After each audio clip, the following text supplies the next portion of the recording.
your hosts for tonight. Hi, I am Ethan Shan, a rising sophomore at Thomas Jefferson High School for Science and Technology, and I am your second host. We are part of the program BranchOut. BranchOut is a nonprofit program with Veritas education leaders that was co-founded by Dr. Yuxian Wu and Mr. Richard Wang in 2015. The organization has grown from 20 student volunteers to over 150 student volunteers in 4 short summers. Our high school student mentors come from over 40 different schools across 4 states. We started out as a peer STEM mentoring program working at community centers, homeless shelters, and county summer credit recovery programs, and have expanded into a community outreach program to promote cross-cultural understanding by featuring community heroes, creating research articles, and organizing community workshops. As an award-winning community engagement program, we have received endorsement from U.S. Congress, including Senator Tim Kaine and former Congresswoman Barbara Comstock.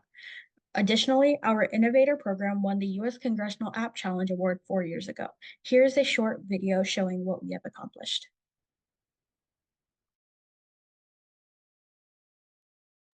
All right, I'll be showing my screen showing the video.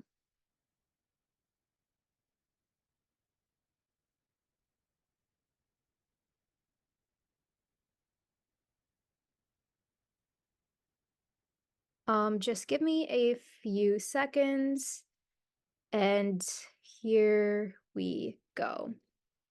Alekia, can you see the video? Yeah. We all hear that all right? Yep.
All right, you guys can continue on.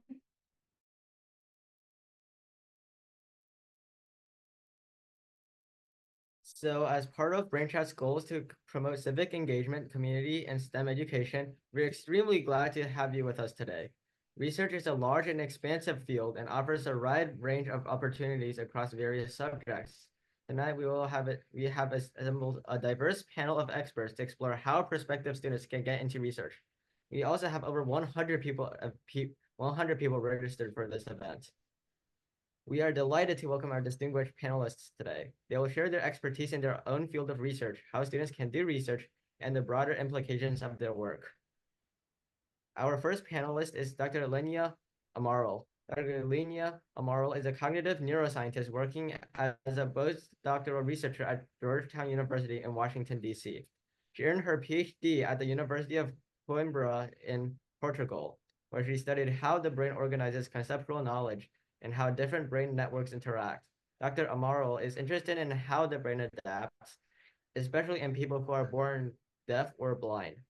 Her current research focuses on understanding how the brains of individuals born deaf or blind recognize, with the goal of uncovering mechanisms of brain development and potential strategies for sensory restoration. Our second panelist is Dr. Vijay Shah.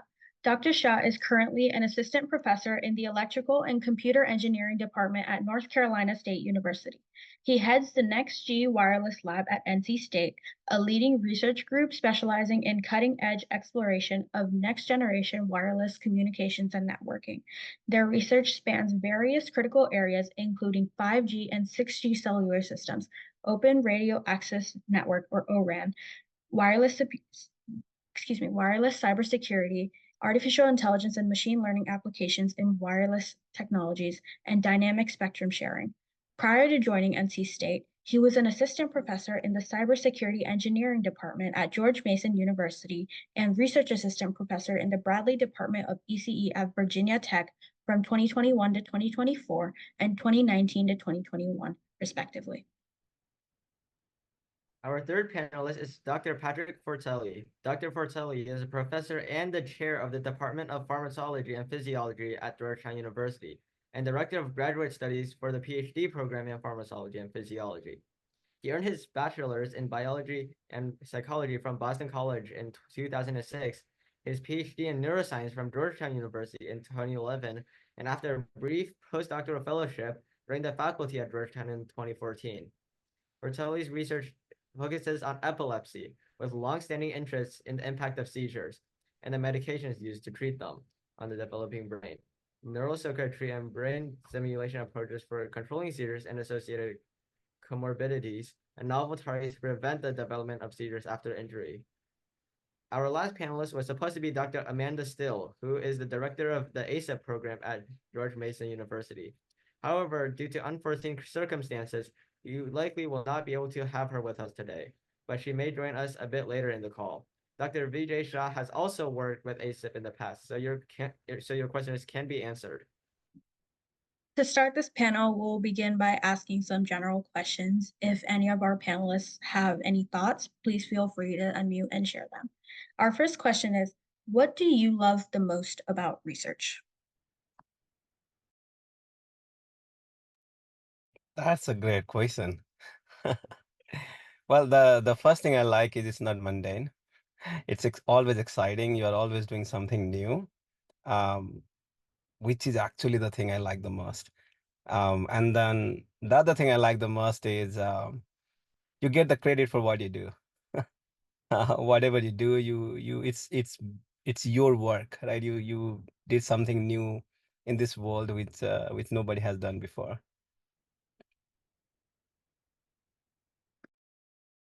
I'll pass the baton to other panelists here.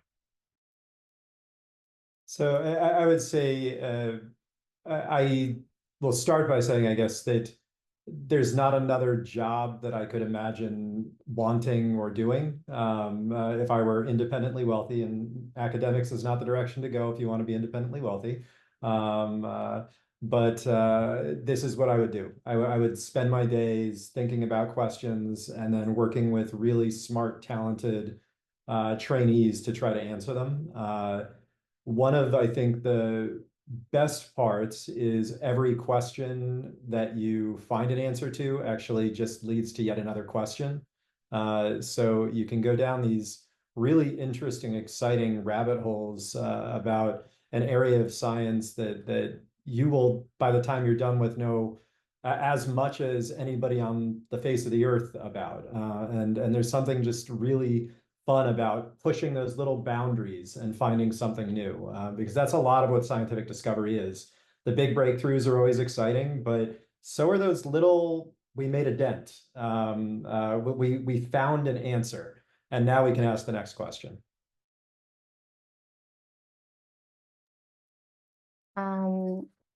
Hi, everybody. Yeah, I think I'm going to be a little bit repetitive, but I think this shows you how, like, we in research, I think we all love the same thing, which is like discovering new results. You know, I think I'm very excited, like, by testing the hypothesis and showing like new findings.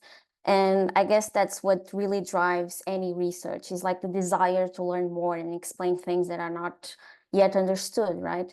And don't get me wrong, it's not like we're making groundbreaking discoveries like curing cancer every day, you know. But one thing that you learn in research is how, like, small steps and small questions are crucial to solving bigger puzzles.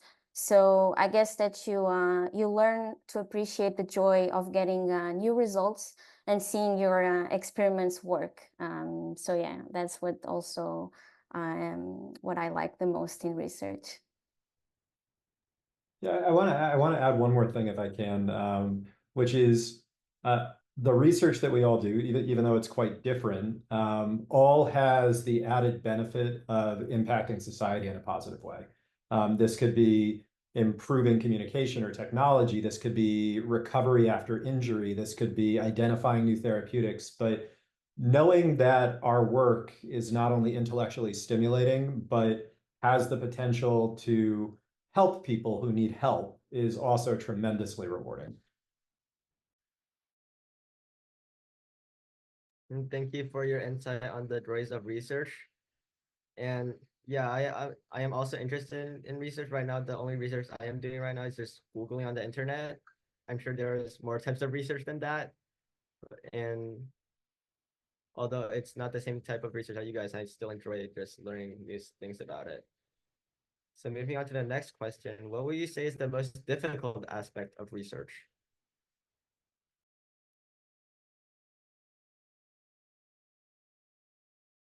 Patrick, you wanna go first? Yeah, so I think I'll mention two things. One is developing the emotional calluses to deal with setbacks and failure. A lot of research is an experiment that doesn't work. A lot of grants that you submit don't get funded. A lot of papers that you submit don't get accepted, and you just have to keep pushing on. So I think that is, particularly for folks who are just getting started, I see this in a lot of trainees. That's one of the hardest things to get used to. You're all really smart, and you're clearly very motivated. And those first experiences with those scientific setbacks can often be a little bit demoralizing. And it's okay. We've all been there, and we'll all be there again. So I would say that's probably the biggest piece. And then, the other thing is we spend a lot of our time asking funding agencies for money, which is not why any of us got into research, but research costs, right? We have to pay for postdocs and grad students. We have to pay for reagents and computer time. That's not the most fun part of the job. So if I could change one thing, it would be more money for research so we could spend less time writing grants. Yeah, I completely agree. I think the hardest part for me right now, especially as a postdoc, it's like the uncertainty of the career, right? It takes like a long time to secure a stable job position, and it often feels like you're constantly proving that your work deserves funding because you're always searching for money for your research. And yeah, research requires a lot of money, and that money comes from grant applications. And obviously, I think it's a good idea that research questions are like evaluated before spending large sums of money on them. But the process of applying for grants is like very exhausting, and it's common not to get them on the first try. So you just have to keep pushing, and it's hard. Yeah, I agree. Okay. Yeah, I will not talk about the grants here, but yeah, like Patrick mentioned, failure is not abnormal. Failure is expected. You will fail most times, then succeed. So if you think about Einstein, right, how many theorems and how many discovery has he made, right? We know E equal to mc square and maybe a few other relative theory of relativity, but that's it. But he did research for like 40, 50 years, right? So think about it. So you don't get a lot of successes, but one success is more than enough if you have done enough. Is groundbreaking work or even just put a dent in a very difficult problem. So I guess that's one thing. You'll fail, and nobody likes failures. So you'll feel the pain whether you are an undergraduate student or a high school student or grad or postdoc or a faculty. It doesn't matter. Everybody gets affected. The second piece is you will most likely not be making a lot of money. So, the researchers are not, let's say, the most well-paid jobs in the planet, right? So especially in my field, in computer science and computer engineering, if you're getting into, let's say, one of those big companies, right, you're making, I don't know, 300, 400K, right? So you will never get that kind of money. But if research is something that drives you, then the kind of satisfaction and happiness you get is way more than that. And it's not that you won't be making any money, you will be making decent money and you should be able to support your livelihood, but you won't be making, you won't be becoming millionaires unless you're starting a company out of your research. So yeah, keep those two things in mind. Failures, and second, you won't be rich. All right. Okay, thank you everyone for your insightful thoughts. Dr. Forcelli, I really, really liked how you said dealing with setbacks and failure is normal. It's obviously it's gonna happen and you just have to keep pushing. I think as high school students, we tend to just kind of give up after we have one setback. And so that's definitely something very important that we need to hear. Dr. Shah, I really liked how you kind of added on to that. You know, failure is obviously expected no matter what field you go into. I think that was very, very important. Um, and it's obviously very uncertain, right? So research is a huge field that's very uncertain, like Dr. Amaral said. Switching gears slightly, I would like our next question is, what are some tips you have for students when it comes to cold emailing professors or mentors?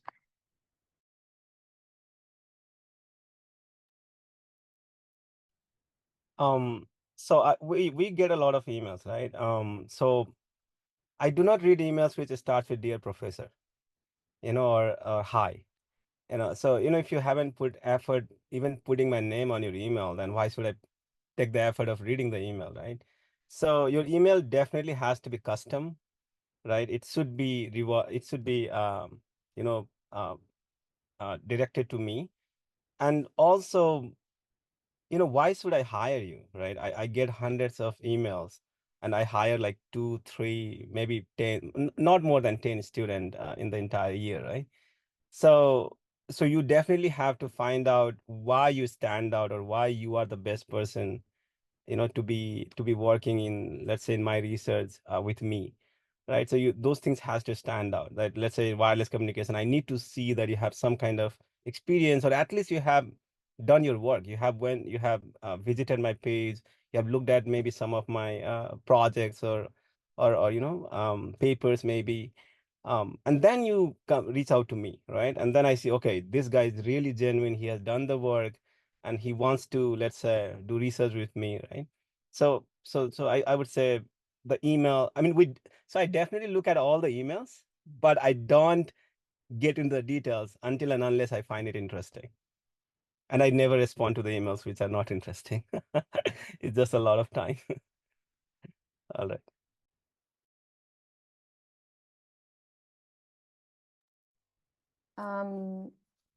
Well, I'm not a professor yet, but I guess I guess you have to do your homework for sure. You cannot email someone just because, oh, I found this name, sounds interesting. Let me just email saying, oh, I want to work for you. What options do you have? No, yeah, exactly. You have to do your homework. You have to. So if you're interested in research, you have to pick a topic, like a very general one in the beginning, right? That interests you. You have to check out the department's website, see which labs are researching what, and then after that, you can be more focused and reach out to a specific person or a specific group of people, and show like how can be like you can be an important piece to the lab, like what even at a and you always have something good to bring to the lab, for sure, even if you're a very junior person.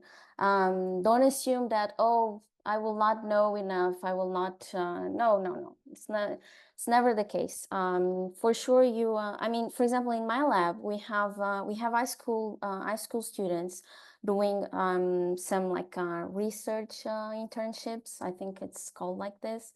And they bring a lot to the lab, for sure.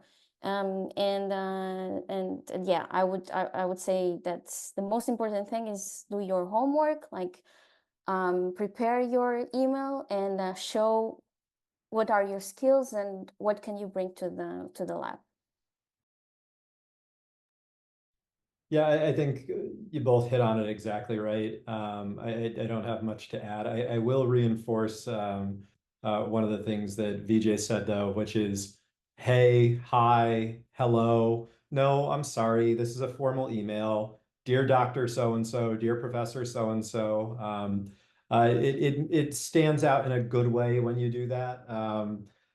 It just shows that you've taken the time to be thoughtful about what you've written.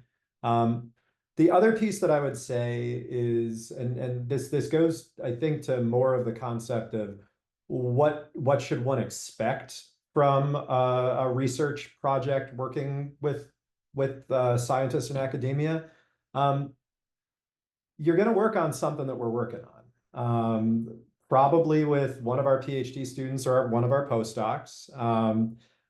It's not going to be, welcome to the lab as, a senior in high school. You're going to get an independent project and design your own experiment, at least in most cases.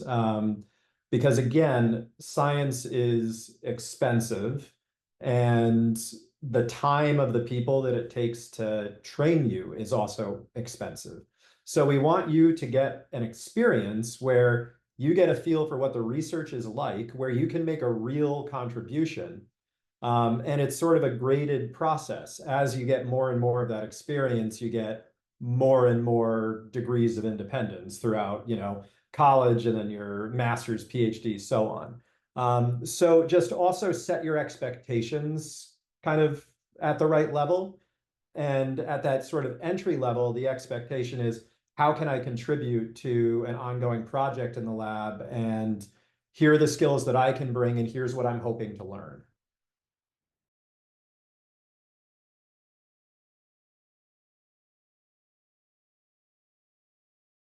Thank you for your thoughts on tips on contacting professors, especially Dr. Shah. Has to be like Dr. Shah said, it has to be custom directed, not just copy paste from a random template. And thank you, Dr. Amaral. Just need to do your research, try to sell yourself, and don't underestimate yourself, saying that you're useless. And thank you, Dr. Forcelli, for just trying to be formal in the letters, just not just say hi or just not even mention their name. Now moving on to the next question. What opportunities do you know of in your university or institution for interested students to get involved with research, either online or in person? So I can start with that because I just said before that in my lab we have high school students, and I don't know in full detail what's the process. I know that high school students usually reach out to the PI of my the PI of my lab, the principal investigator, but for sure. So Patrick, you probably know better, like if there's like a formal thing to do in terms of Georgetown process, but I know it's possible because we have them. We have high school students in my lab, so for sure it's possible. Just to add a little bit on the Georgetown process, since we're both at the same place, a lot of it is that sort of contact an individual lab, but there are some programs, and most universities have some sort of program to bring in either high school students or undergraduates from other institutions to do research. And some of these are funded by either the National Science Foundation or the National Institutes of Health. And there's something really nice about those structured programs. And Vijay, you might talk a little bit about one of the structured programs because I think you had experience with this at Mason. But one of the great things about it is it gives you a cohort of people that you're working with. There's usually some professional development activities that go along with it, in addition to just working in the lab. And there's some very clear milestones for what you're going to be doing during the course of a summer. So browse around places for those sorts of programs because they're a huge value add. It's great to work in a lab. It's even better to do it as part of one of these programs, I think. Yeah, I can talk about that. So at George Mason, we have this thing called Aspiring Summer Scientist Internship Program, ASIP. And I did not realize how popular and competitive it is. Like I participated in ASIP for 2 years. So in the first year, I had two high school students. In the second year, I hosted 6 high school students because I was so impressed with the 2 high school students I hired the first semester. They actually wrote the first author IEEE conference paper by themselves, and I was so amazed. But anyway, so you know that's a program you can go to, you can apply to, and like I said, there were like I think what 5,000 applications in total. So it was huge. At NC State, we have something called ASSIST, ASSIST, ASSIST program, where again we hire high school kids. Mostly it's high school, but sometimes we also host middle school as well. But it's usually high school. Um, so yeah, you can apply to those programs. I think a lot of schools these days have high school research programs. There is a big push into this by the federal agency like Patrick mentioned. So a lot of schools are actually doing that. And like I said, my lab always have high school students. Even though like some of this all those 6 students have completed their ASIP internship, but they're continuing the research because they like the research and I give the option if they want to continue, then they can continue. So most of them are actually continuing their research. Even from the last year, they're still continuing, and the new student, they're also continuing their research. So yeah, so it works well both ways. I actually have a follow-up question for Dr. Shah, since you mentioned the ASIP program. What recommendations do you have for students interested in applying for ASIP? Because in our audience, I'm sure there are many students that are interested in the ASIP program. And so, yeah, I appreciate if you could answer that. That's a great question. So so obviously we look at the application. So they, when you apply, you have to submit a lot of fields, right? Your strengths, and then what research you're interested in, the priorities, who you want to work with, the faculties. So basically this share the information with us. So like for example, when I looked at the ASIP applications, there were like 400 applications wanting to work with me. So I basically went through the application. It was very tedious. Going through 400 application was was interesting. But the good thing is, like, there were students who also reached out to me via email, with good emails, with sharing their CV and everything. And then they had also applied to the ASIP program. So at least I knew them already, because they reached out to me via email. So for example, I may have missed some names among the 400 applications, but the ones who reached out to me via email, I will definitely remember them, right? So I guess that's the best you could do. Other than that, we do look at the application and we try to do as much as we can. But there is no way we could interview or we can host 400 students, right? So I interviewed like, I don't know, 9, 10 student, and then I said, okay, we can 6 of them, we made it work. Yeah. So it's tough, right? 6 out of 400. Wow. I'm sure, yes. So thank you all for your valuable insight on that question. Dr. Shah, I liked how you mentioned ASIP and like how actually emailing the professor and showing continued interest is very important because like you said, you remembered the um, people that emailed you, right? Um, so moving on to our next really quick side note, our panel for the audience, our panel will be closer to 60 to 75 minutes instead of 90 minutes because we do only have 3 panelists with us today. And moving on to our next question, what specific problem or question are you trying to address with your personal research? I mean, that depends on the research, area that we're working on, right? So for example, my research is in 5G or 6G, right? So basically we have 5G now. So the questions we're asking is how would 6G look like, right? Like we definitely want better bandwidth, better data rate, faster communications, but how are you going to get there? Right. So there are many, many components that has to be addressed to get that output that you need. So that's our research. So do we need more spectrum? If you guys are familiar with radio frequency spectrum, how are you going to do communication in the newer bands?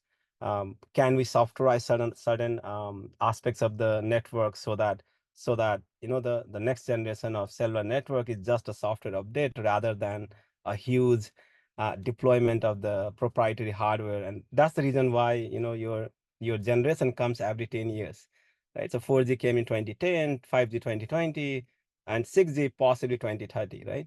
So there's a big cycle there, 10-year cycle because of the cost involved. So if you could softwareize most of the cellular equipment or softwares, then you just do software update like Facebook does every week or something, right? So these are some of the questions we're asking, right? How to make it AI native, right? How can AI help? So yeah, there's a lot of good questions. You can't solve all of them. You just need to find what's the best. And finding the right question is actually 50% research. Okay, it's very, very important, extremely important to find the right question. Because again, I tell my student all the time that in your entire life, you're not going to solve more than, or not going to work on more than 20 to 25 problems. So make sure that you work on the right problem, right? So finding the right problem is extremely, extremely important. All right.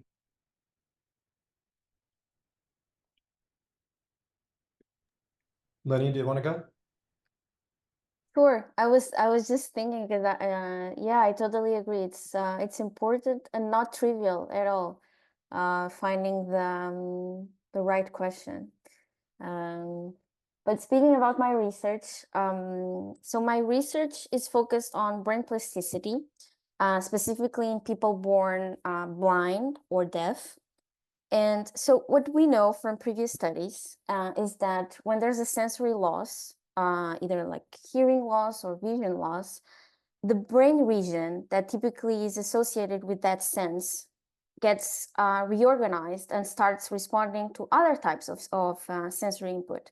So for example, in a blind person, the visual cortex, so the brain region that responds to visual stimuli, doesn't respond to visual stimuli in blind people, but it might respond to other types of stimuli, like, for example, sounds or even touch. And so in my specific project, in my postdoc project, I'm studying not only how this plasticity is organized in the brain, but also how can be like very individualized, and how can different blind and or deaf individuals have their brains reorganized in unique ways, and how this can be an important factor when we're talking about sensory restoration, and how can we maybe have to be more personalized when we think about these types of rehabilitations or restoration techniques, because sometimes, so in science we usually tend to find like a group result, something that applies to at the group level. And in my case, I'm trying to be more focused on the individual level, and how can different people have different brains, if we can say that. So this is one of the most fun parts about being on a panel, because you get to hear about other pieces of science that are getting done that can be quite different from what you work on. And sometimes that actually leads to new, interesting directions in your own research. So my lab focuses on epilepsy. We tackle epilepsy in a variety of different ways, from a variety of different angles. I have 2 postdocs, a staff scientist, and 7 PhD students in the group right now. So they're each working on some different aspect. Some of it is at the intersection of neuroscience and engineering, so deep brain stimulation approaches to try to stop seizures. So how can we detect when a seizure is going to happen, and then how can we apply stimulation to part of the brain to stop that?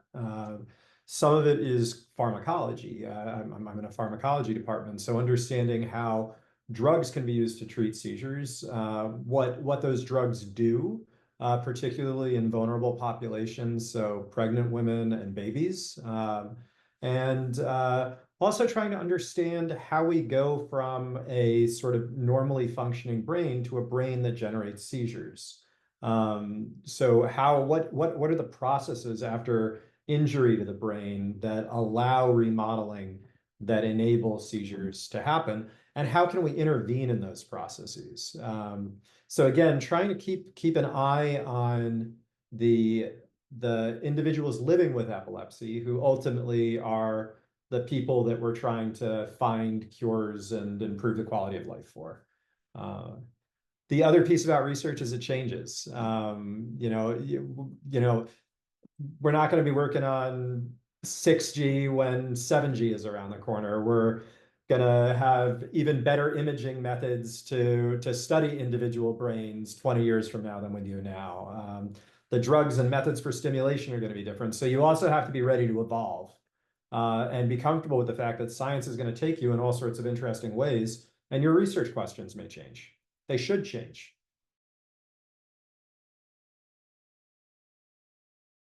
And that's the most fun part, honestly. Yeah, thank you for the insight on what your research might become. And Dr. Shah, I really liked what we could expect in the future with 6G. I also really like how Dr. Amaral and how we can use the organization of the brain due to loss of sense and try to like help it. And also, I also really like how Dr. Forcelli is using neuroscience and engineering to try to predict seizures and treat epilepsy. And that is a very famous, like, since that is like a famous disease that has been going on for thousands of years. So now let's move on to our next question. What general advice will you give to students or the parents of students interested in pursuing internships regarding scientific research?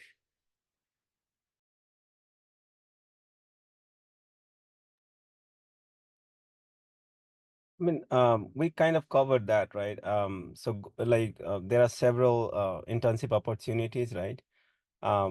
Like for example, ASIP and ASIST. I know Virginia Tech has summer school camps. So every school has some opportunities, at least during the summer. During the semester, you have to reach out to the professor. I don't think there is any other way. Professors do want to work with high school kids, actually, for many reasons. Like for example, they want to recruit them for the undergraduate research internships, or sometime for grant application, we do want to work with high school kids or students.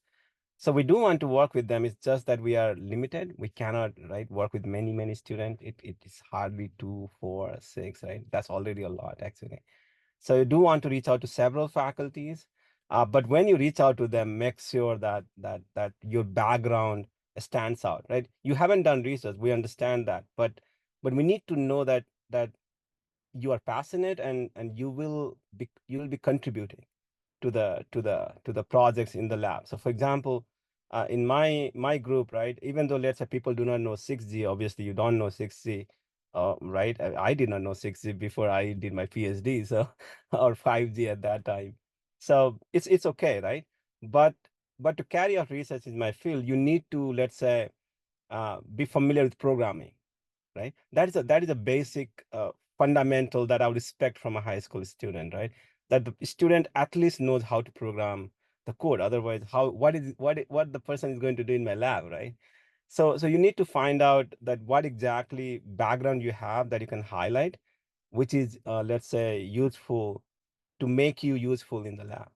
So it's very important. But do reach out. I mean, sometime again, professors may not have time, or they are limited, but do reach out. People, there are professors who want to work with the high school students, actually. Yeah, I would say like start getting involved in research as early as possible. If not in high school, definitely in college. Yeah, I think we already talked about this, but like don't worry about not understanding everything right away. It's part of the learning process. And what I also think it's important is to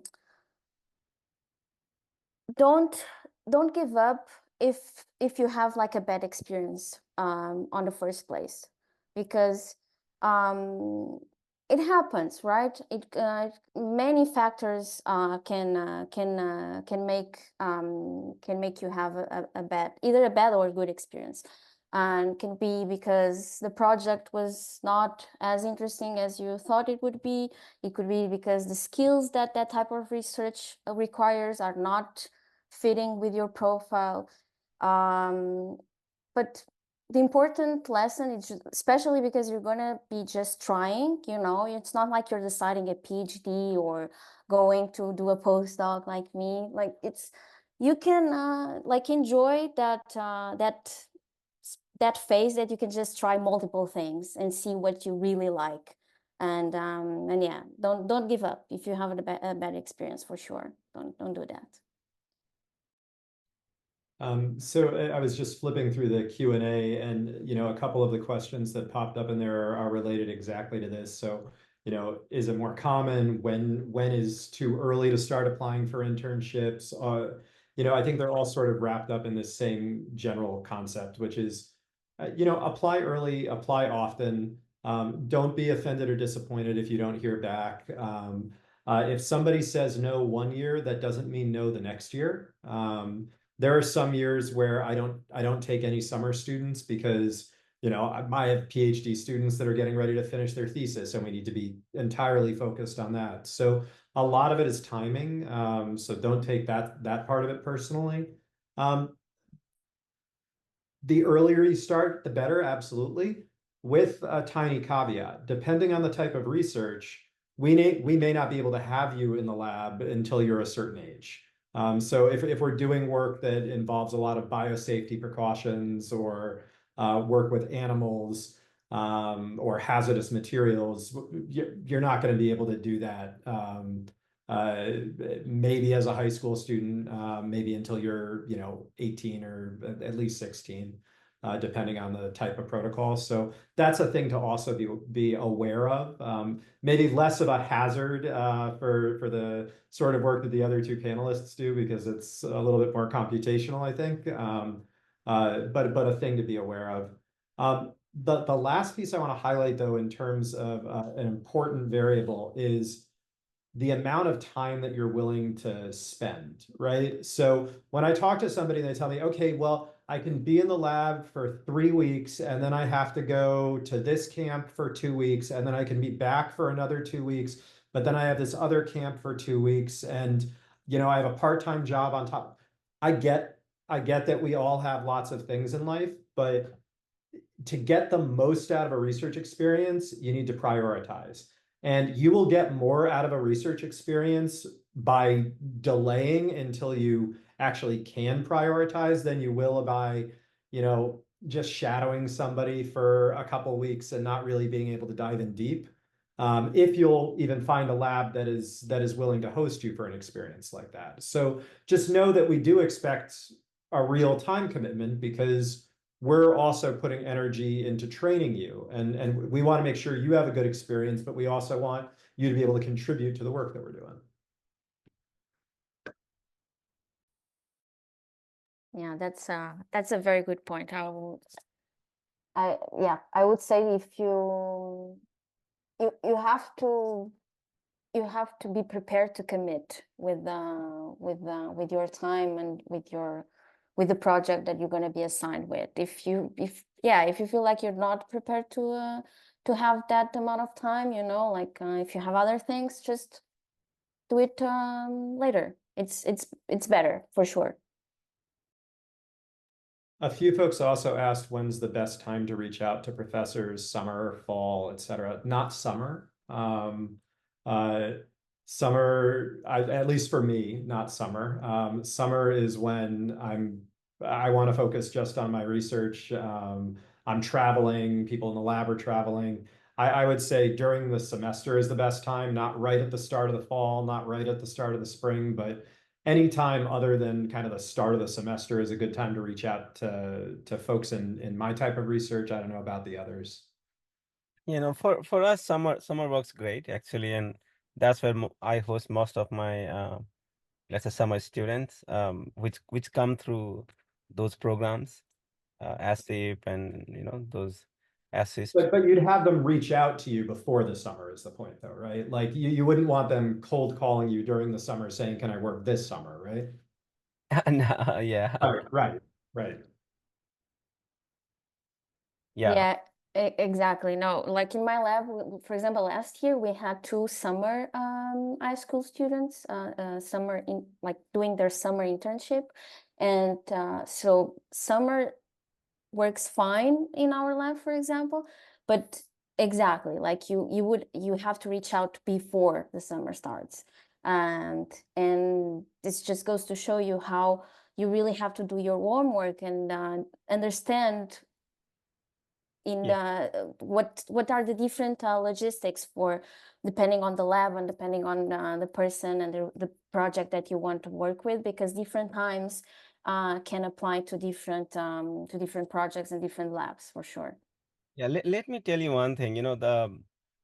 As long as let's say your application stands out, we do again consider the student irrespective of when we receive it. Okay, but the thing is, it has to stand out. Like we have to see that you are ready and you can contribute and you're passionate, right? So for example, freshman, I saw a question on freshman. I work with a freshman, and I have been working with him for last 2 years now, 2.5, 3 years now, actually. He's a junior now. But he's so good. I mean, I will not let him go. After, after first few months, I tried my best to support him some way. And usually in college, they allow you 20 hours per week of research, so you can even get paid, which is not bad, which is pretty decent, much better than working in a subway, I would think. That's improving your CV and you're getting paid and you're getting research experience, right? So the thing is you work on your skill basically, and then that must come out when you reach out to a faculty or even submit your application, because we are all in hurry. Okay, we like I mentioned you, we have 400 applications to review. There is no way I'm gonna read each and every word, right? I don't have that kind of time, right? And it's a lot of time commitment. 400, if we put half an hour, that's 200 hours, right? I could be doing something more meaningful, right? So that's the thing, your application has to stand out, and as long as a professor believes in you, he will find a way to get you, okay, or he or she. Okay, so that's the most important thing I would say. And I think, getting applications, particularly if we're not talking about one of these sort of programs that you apply directly to, but if you're sort of cold emailing somebody, Yeah. the further in advance, I think the better, because slots fill up and we all wish we could take every interested trainee. But the earlier you sort of get in, the better your odds are, I would say. So I would just advise apply early. You might get lucky, putting in something a little bit later, but if you know that you're going to be looking for summer research, as soon as you figure that out, start emailing folks. Yes, definitely. Yeah, because once we have hired 2 students, there's no way we can get another student irrespective of how good or bad he is, right? Because we can't mentor them, and if we can't mentor them, what's the point of wasting their time, right? Okay, thank you everybody for your insightful information. Dr. Shah, I think it was very encouraging that you said professors do want to work with high school students. It's just that they have limited spots, and I think that's very encouraging for high school students listening to this webinar. And Dr. Amaral, I think it's very important that you said, don't worry about not understanding everything because obviously we're still in high school, right? So we're not going to understand everything up to your level, right? So, and Dr. Forcelli, thank you so much for mentioning to not be offended or disappointed if students are not replied to. And one thing that really stood out to me was that 1 year not replied doesn't mean that like you won't get a reply another year. Um, Moving on to our next question, Ethan.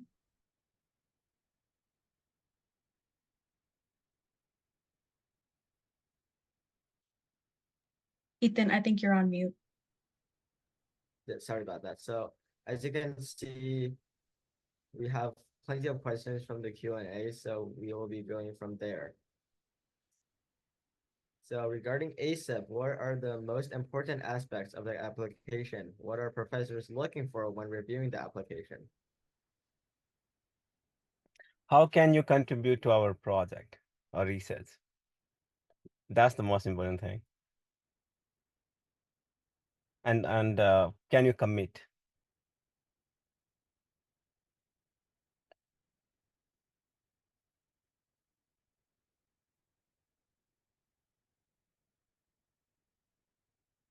I'll pass the baton to others.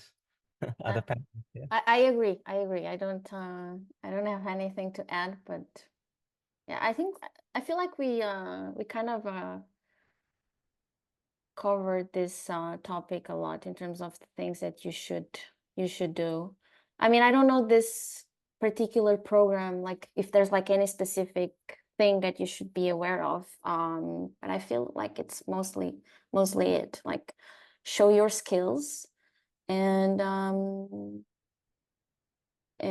you have to be prepared to commit with your time and effort, like especially in the beginning. Like if you're learning something new, right? You have to be prepared to, okay, I'm gonna have to study more about this and that, read more papers, scientific papers that are usually not easy to understand, and yeah, commit with that.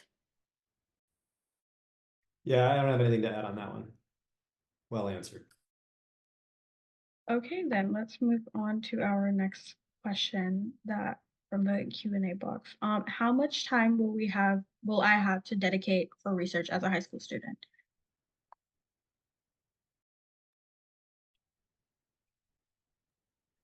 I don't think it's a one size fits all, unfortunately. I think it depends a lot on the type of research that you're doing.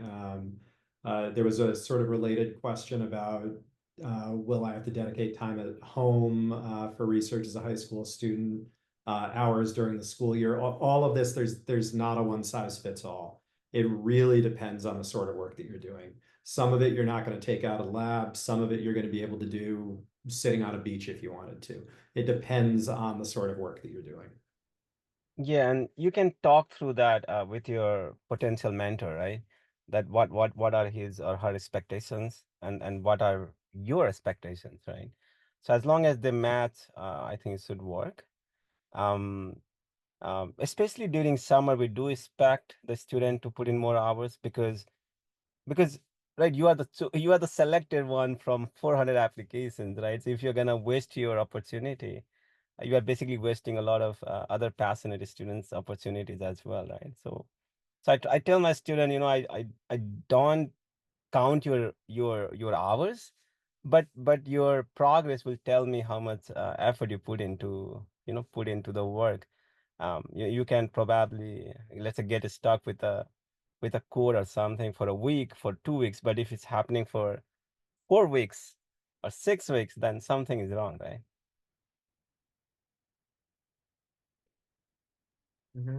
Moving on to the next question. How do you choose a research topic and develop a research question?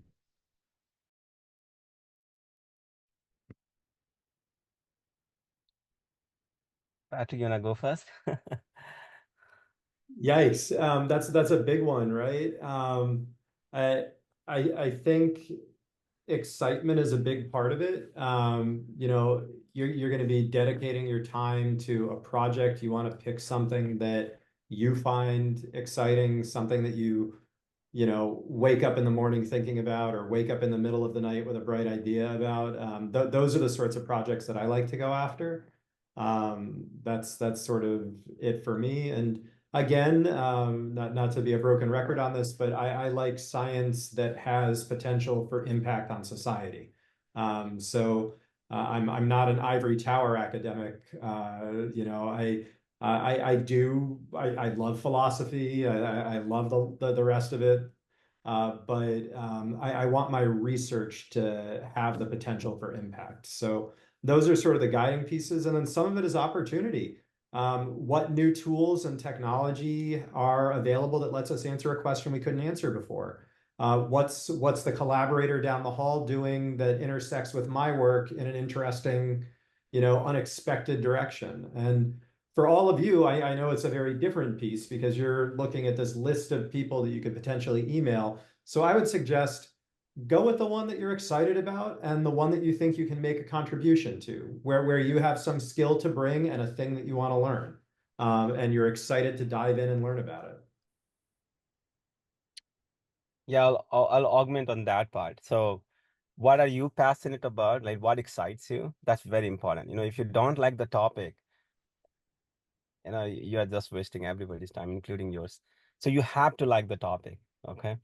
That's the first thing. Second, you need to have I mean, it usually doesn't work. Sometimes it may work that you like the topic and you learn in the process, but usually it's a mixture of both, right? That you have a background in something or some skills, and that's why you like it more, right? So if you have, you know, that match, it's the best, case, you know, that you have a background in that topic and you're interested in that topic, right? So that's the best case scenario, but sometimes it may not. So you have to figure that out.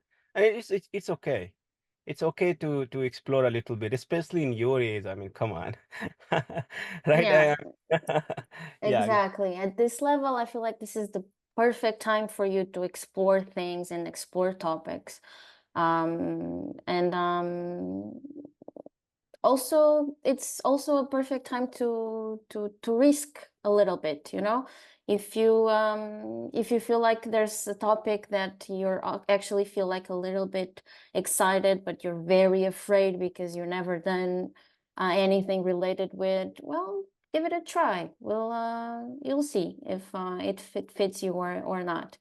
And yeah, because at the later I think the question of like how do you find a good research question, like what's the best approach, it also really depends on the level. Like if we're talking about at your level, at a high school student or even like an undergrad student, yeah, I feel like it's the best time for you to explore things and just navigate through multiple things.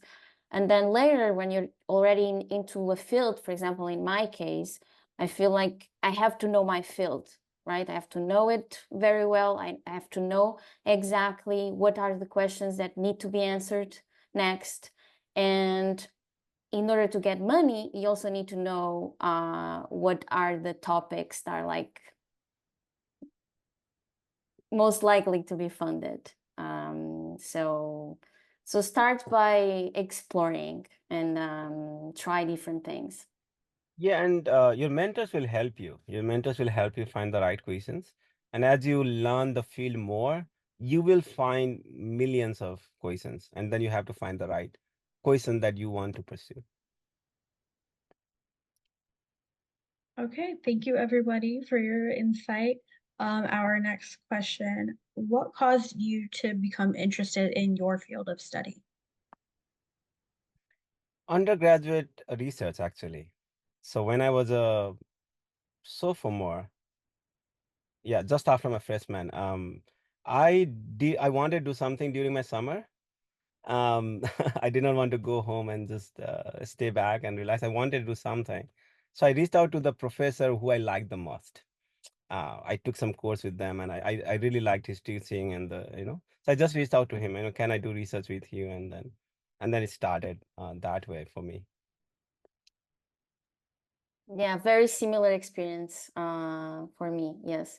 I mean, I remember that when I went to college, I was already like very into the brain and like how the brain works and how we like understand, not as much like I knew that I was not very interested in like in the biological part of it, you know, like the processes, like more like molecular neuroscience. That was not really what was my interest. What I wanted to know was like, how do we recognize objects? How do we recognize faces? Which brain regions are responsible to do this and that? So I started to reach out to labs that I felt that they were like into those topics. And that was it. That's how I got here. Same story here, undergraduate research. I think I had basically no research experience as a high schooler, so I knew I was interested in science and originally thought that medicine might have been the direction that I wanted to go, like a lot of folks who are interested in biology. And then in college, as I started taking some more advanced classes and started, seeing professors that I was like, oh, I want to work with them and do some research, then I was sold immediately. There was a question in the chat related to, is it more and more common for high schoolers to be doing research?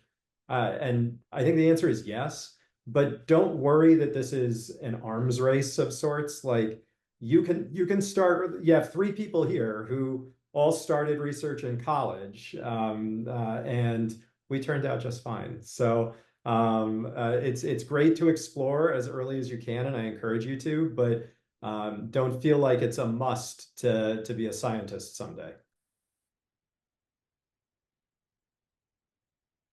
I agree. Well said. Yeah, totally.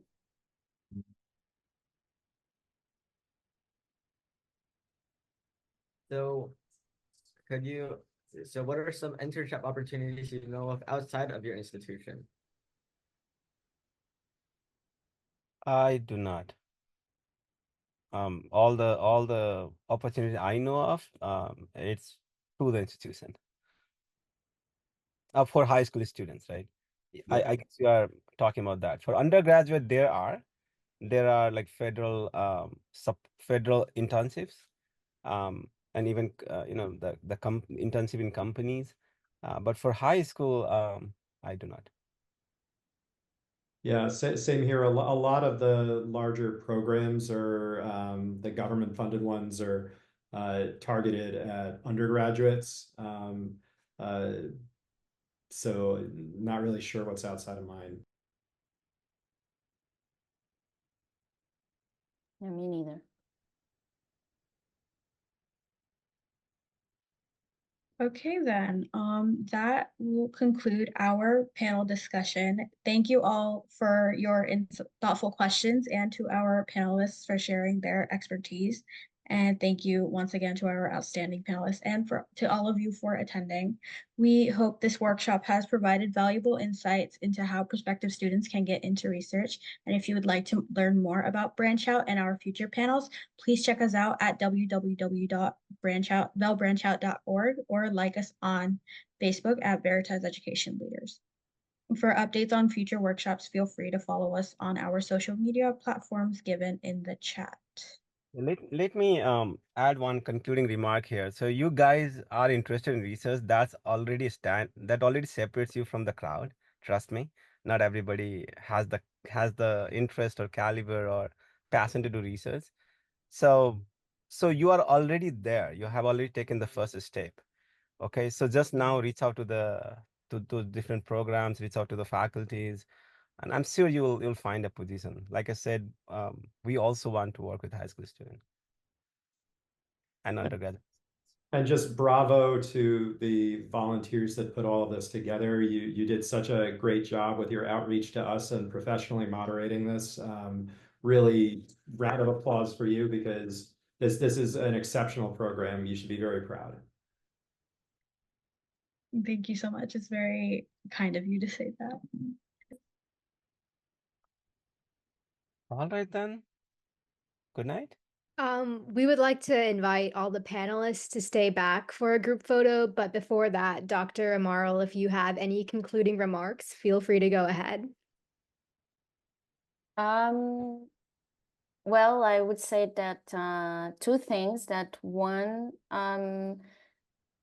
you have time, so just be sure that that this is the right time for you. If it's not, don't worry, you can do it later. And exactly as my colleagues were saying before, like you're already a special group of people, like already so interested in research. When I was your age, I was not at that level for sure. And so yeah, I'm very impressed. Actually, I'm very impressed with the high school students that I had in my lab, because I can tell you, for example, in Portugal, we don't have this. Like high school students usually don't get involved in research. And I was very impressed when I got here, and then I met this amazing high school students, and